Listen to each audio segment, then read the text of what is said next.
I'm Dan Ackerman, and we are here taking a look at the Samsung Series 5, but a different Samsung Series 5 than the one we reviewed earlier in the year. That was an Intel laptop. This is essentially the same laptop, but it's an AMD version with the AMD A10 processor. Now, besides that big difference, the earlier Intel version was labeled as an Ultrabook. That's Intel's name for a super thin, super light laptop that's a little bit like a MacBook Air.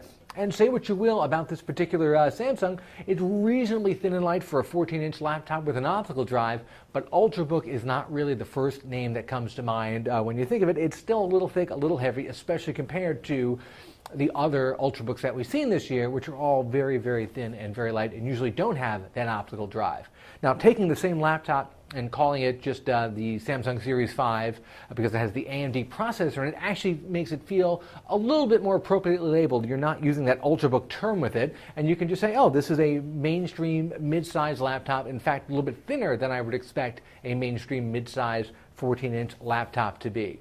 Now, performance-wise, it was not quite as fast as our Intel version. Battery did not last quite as long, although it wasn't hugely discounted in either category. The big issue I have with this perfectly usable Samsung Series 5 with the AMD processor is that Samsung's asking price for it is a little bit high when you usually expect the AMD version of a laptop to be less expensive than the Intel version. The Intel version of this, $799, $850, depending on exactly how you configure it. The AMD A10 version that Samsung has on their website is listed at $849.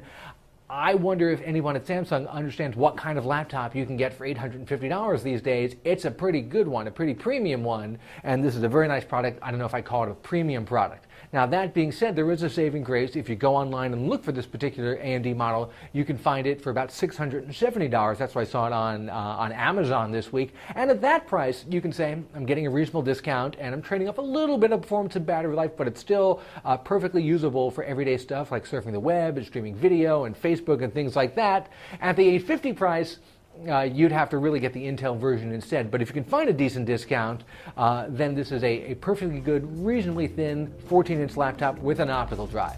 I'm Dan Ackerman, and that is the AMD Samsung Series 5.